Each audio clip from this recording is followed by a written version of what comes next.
Howdy, hi. It is Deer Job Sports college basketball picks and predictions for Thursday, November 6th, 2025.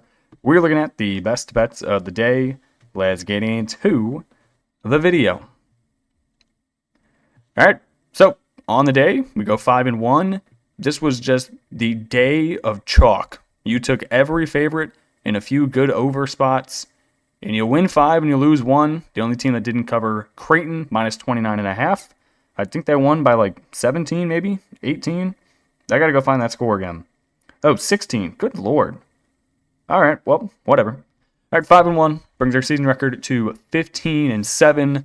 We added $3 to the giveaway fund because we lost one pick, bringing the total amount in the giveaway fund to $21. Queens, still on the ban list. South Carolina State, still on the ban list. All right, I'm going to recap these, then we'll get on to the picks we got for tomorrow. Game 1, Rutgers, minus 19.5. I watched most of this game. I honestly wasn't very impressed with how they actually played basketball. I was just more so impressed by the fact that they have this many freshmen on one team. There was a graphic they put up. They had 3 returning players, 4 transfers, and then 7 freshmen on the team. And majority of them played in this game. Final score, Rutgers 81, Rider 53. Rider is really bad. I'm talking really bad. They can't shoot. They went 2 of 20 from deep, 28% from the field overall. They only lost the rebound battle to 1 to Rutgers. Like, they have size. They don't have a single dude on the team who can actually shoot the ball. Not to mention they also had 14 turnovers. So, yeah. Rutgers I still don't think is very good. 39% from the field, 64% from the free throw line. They also don't have dudes who can shoot, but when you attack the hoop that much and you have talent, you win by 28 points. So shout out to Rutgers. Next game we had Georgia minus 29.5. Good God. This game just makes me question how bad Georgia Tech is. Maryland Eastern Shore scored 29 points. Georgia won 94-29. Eastern Shore 20% from the field. 6% from deep. They went 1 of 18. They had 31 turnovers in one basketball game. 31 of them. How do you even do that? 11 made shots, 31 turnovers. Georgia didn't even play that well. They shot 41% from the field, 20% from deep. Just imagine if they shot like 40% from deep. They would have won this game questionably by 100. I don't think that was out of the realm of possibility.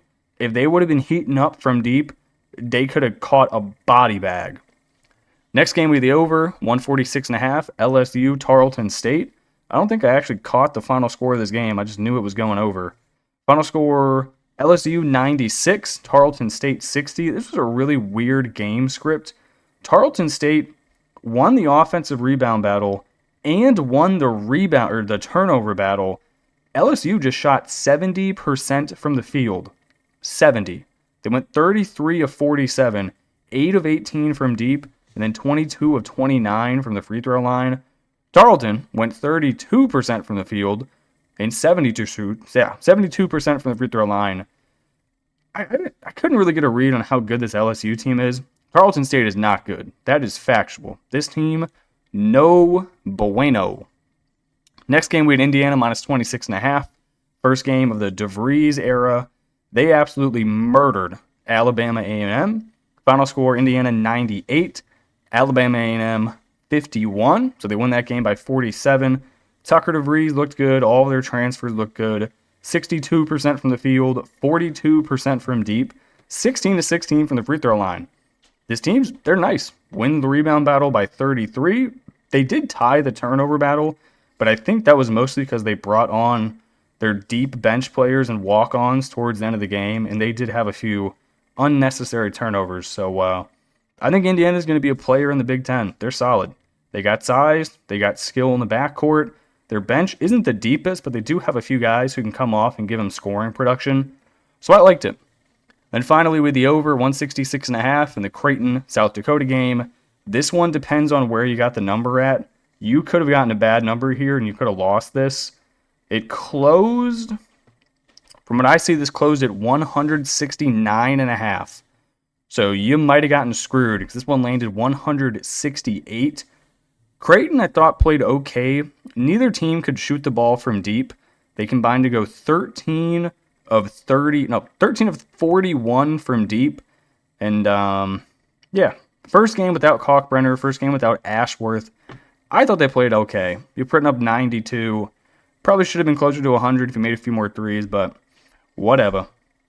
All right, let me lose the Creighton cover. Like I said, you're not going to cover 29.5 when you allow 76 points and then you only shoot 31% from deep. They also had 13 turnovers. They lost the offensive rebound battle. The more that I look at this, Creighton kind of played like ass, which is wild because they won by 16. But how are you losing all these battles to South Dakota? You cannot get out offensive rebound by South Dakota. Like that is not something you can do as a Big East school. But whatever, they win the game. We go 5-1 on the day. Let's get into the picks for tomorrow. First game we are headed to Athens, Ohio. I'm going to take the Ohio Bobcats plus 105 on the money line. I'm also going to rock the over 158.5. I was very surprised to see this line came out, and Ohio Bobcats were a dog at home to the Redbirds. Very, very rare the Bobcats, one, play 2 home games in a row in the non-con against mid-majors, and 2, that they're a dog at home in the second one. Both of these teams are really good. They're going to compete in their respective conferences, but I think Ohio at home is not losing 2 in a row under Jeff Bowles. Illinois State, they're in year 4 of Ryan Peden. They've gotten better every single year he's been the head coach. This program used to be really good. Then they went into the dumps for a little bit. And then Ryan Peden, he has brought them back out of the dumps. Last year they went 22-14. They won the College Basketball Invitational, which is one below the NIT. I mean, anything below the NIT doesn't matter, but it's something. They returned 3 starters from last year's team. They hit the portal, grabbing a few pieces in the front court. They do have some size on Ohio. That is the one thing that is slightly concerning. Ohio is a small team. Their starting center is 6'8". Their starting 4 is also 6'7", and they have some size on the bench. But in terms of their starting unit, they play small. They're going to try to run you up and down the court and outshoot you from the field. So we'll see how that one goes. Ohio 0-1 on the season. They lost their opening home game in the MAC Sun Belt battle to Arkansas State, who is the team projected to win the Sun Belt, 89-85. And they choked that game away. They had a 7-point lead at halftime. Then Arkansas State scored 53 points in the second half. They couldn't miss. They returned the second most production in the entirety of the MAC. Their starting rotation, 5 upperclassmen, 4 of them being seniors. They probably have the best point guard center combination in the entirety of the MAC. They bring in a transfer from Toledo at the power 4 spot. He's a big man. They're going to be good. Jeff Bowles does not lose back-to-back home games against mid-major schools, or anyone for that matter. Give me Ohio plus money. Give me the over.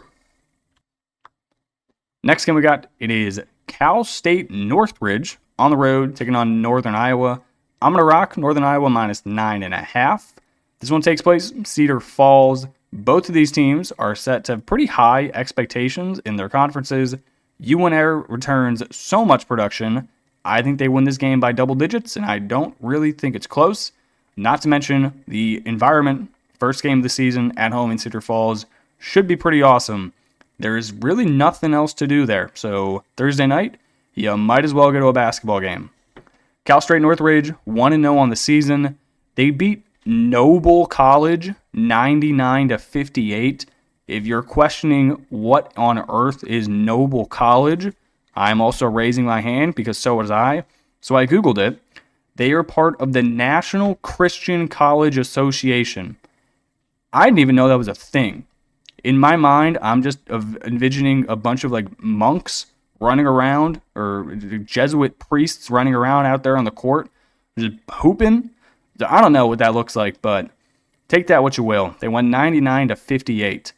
Last year, team went 22-14. They play at an up-tempo pace. They only returned 1 starter from last year's team. They got raided in the transfer portal. They got a few guys in the portal. They're going to promote a decent amount of guys from off their bench in their starting lineup. This team is small. I'm talking real small. They're front court guys, power forward 6'7", their starting center 6'8", and they do not have any size on the bench. So Northern Iowa should be able to exploit them there. UNI, they're my favorite team to win the Missouri Valley. They returned 3 starters. Their other 2 guys who played last year who aren't on the team left due to eligibility. They didn't transfer out. They simply graduated, and they don't have any years left to play. Their 3 starters to return, they are all seniors. They also grabbed a few guys in the portal from high major programs. They got a power forward from Baylor. They got a center who can come off the bench, back up NC State, really good defensively. They're both going to help with size. They're a very efficient team on offense. This is year 20 of Ben Jacobson. To simply put it, this team fucks. Give me Northern Iowa minus 9.5. All right, next game. Long Island Sharks at IU Indianapolis, formerly known as Ooey Pooey.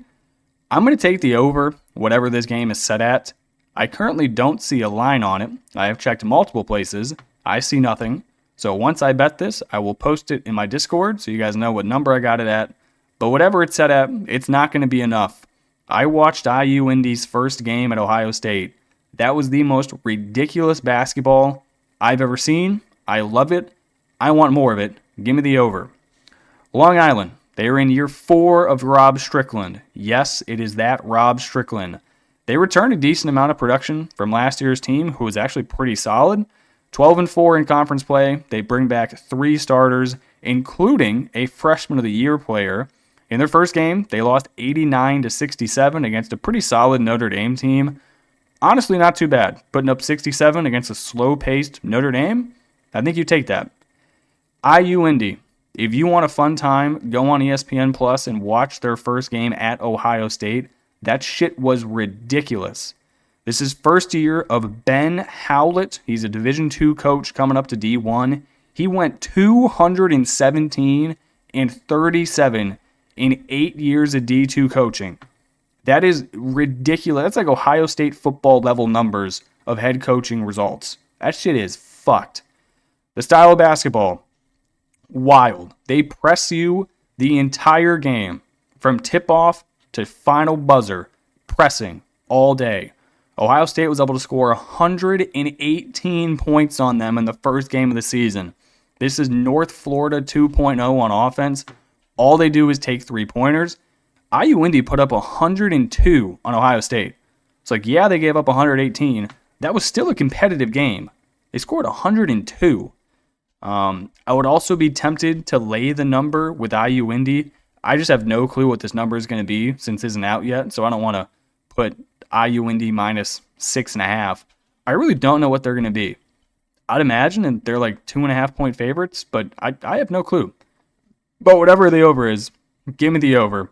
This game is going to have 1,000,000 points. Next game we got, it is Campbell on the road at West Virginia. I'm going to take the Mountaineers minus 15.5. I recommend you shop around for this line. I was able to find this number on 2 books. So yeah, 15.5. Let's get it. This is game number 2 at home for West Virginia under the Hodge era. I think they're about to put belt to ass against Campbell. Campbell coming off of a loss to Wisconsin where they got absolutely torched. They now have a 2-day turnaround where they have to hit the road and somehow prepare themselves for what is Russ Hodges, who used to coach at North Texas's suffocating defense. I don't think that's going to work. Campbell lost their first game 96-64. Giving up 96 points to Wisconsin is difficult. They are an offensively challenged team, and you almost let them score a century. First time ever head coach in John Andrzic. He was formerly an assistant at Florida under Bolden. Clearly, they didn't work on defense in the offseason. Again, I don't know how the hell you give up 100, damn near 100 points to Wisconsin. From the last year's team at Campbell, they only returned 1 starter. Obviously, he's not bringing in any guys from Florida to come to Campbell. This entire roster is portal guys, mostly low majors. They have a few JUCO guys on this team. It's going to take them a while to get things running smoothly. Going from Wisconsin to WVU, No, that is just simply not going to work. West Virginia, I mentioned it, year one of Ross Hodge. He used to coach in North Texas. If you've watched college basketball for a while, North Texas, very slow-paced, suffocating defense. The final score of games is normally like it's 78-50. North Texas wins. They're not going to shoot you out of the gym. They are simply going to turn you over a ton, keep your field goal percentage to under 35%, and win the game by a relatively small margin. But I think 15.5 is very reasonable. West Virginia hit the transfer portal, got a bunch of offensive guys. You got Honor Huff and Trayson Eaglestaff. You remember that dude from the Dakotas? He absolutely carried his team in the conference tournament. So they can both hoop. I think West Virginia wins this game easily. Give me the Mountaineers minus 15.5. All right, final game of the day. Then we'll get on to my almost bets. By the way, we are still doing the giveaway on Overtime. If you are looking for a crypto book where you may not have a local fiat that is actually good because you're playing in a state that do not allow it, you can hit the link in the description below. You wager $10, get $20 in free bets, and you are automatically entered into the $100 giveaway for 4 people who sign up under the code below. Overtime, crypto book, get after it. All right, last game. This is gross. I know if you've been following college basketball closely, you're like, dude, there's no chance you're taking TCU minus 24.5 after they lost at home to New Orleans. But I have to do it. This is the biggest get-right spot of all get-right spots. St. Francis, they made March Madness last year. Their university then decided, you know what? We're good. That was our peak. We are now going to drop down to Division III basketball. So this is St. Francis's final year of D1 basketball. They also have a new coach. Their old coach, who had been there for almost 20 years, he retired, as he should. Their entire roster left. This is a completely new team under a new head coach. They're about to get smoked. TCU, that was probably the worst loss you could have had opening game. You paid New Orleans around $100,000 to come into your stadium and lose by 30. But they didn't lose by 30. They beat you. So have fun with that. TCU, they shot 38% from the field. Not ideal. 11% from deep. That is 3 of 27. They won the turnover and the free throw battle. They didn't win the rebounding battle, but obviously you're not going to win the rebounding battle shooting 3 of 27 from deep. But they did win the offensive rebounding battle. You have to cover this number. I mean, you have to come out here and absolutely obliterate St. Francis if you want to be any bit respected at all in college basketball. You got to win this game by 40. If you're not doing it for yourself, do it for Jamie Dixon. I mean, he's a good coach. He just simply can't control if his team shoots 3 of 27 from deep. Put the ball in the hoop, win by 43, go home. All right, then finally, we have our almost bets. Now, technically, this is in the almost bets title. I personally will have money on Jackson State to cover the 32.5. However, I can't keep giving it away in the picks part because it just torches my season-long record. It will absolutely obliterate it. Is Louisville probably going to win this game by 45? Yeah, probably. Am I going to be pissed off? Most definitely. I'm sure of it. I will not be pleased. But I'm going to do it anyway. Give me Jackson State plus 32.5. I have faith in Mo Williams, the head coach, former Cleveland Cavalier. That alone should be worth 12 points. Give me Jackson State. Next game, this is disgusting. I'm going to take the Citadel plus 16.5. Boston College is projected to be one of the worst teams in the ACC. They should probably fire their coach after this season. Nobody is going to be at this basketball team. Both of these teams are horrible. Give me Boston College winning by 11. Then finally, I'm going to take Bethune-Cookman. They almost won opening night at Auburn. You now have Miami, who is in the first year of the guy from Duke, who I forget the name of, who I hate that I forget the name of. Yeah, God, that pisses me off. First-year head coach, comes from Duke. Brand new team at Miami after Larinaga left, and then all of his players transferred out and or graduated. I really don't think they're that good, and Bethune-Cookman is an absolute fucking wagon. They are a SWAC all-star team. They got a bunch of dogs. I think they're live. Give me Bethune plus 16.5. All right, that's going to do it for me in this video. I appreciate you guys tuning in and watching, and I will catch you in the next one. Peace.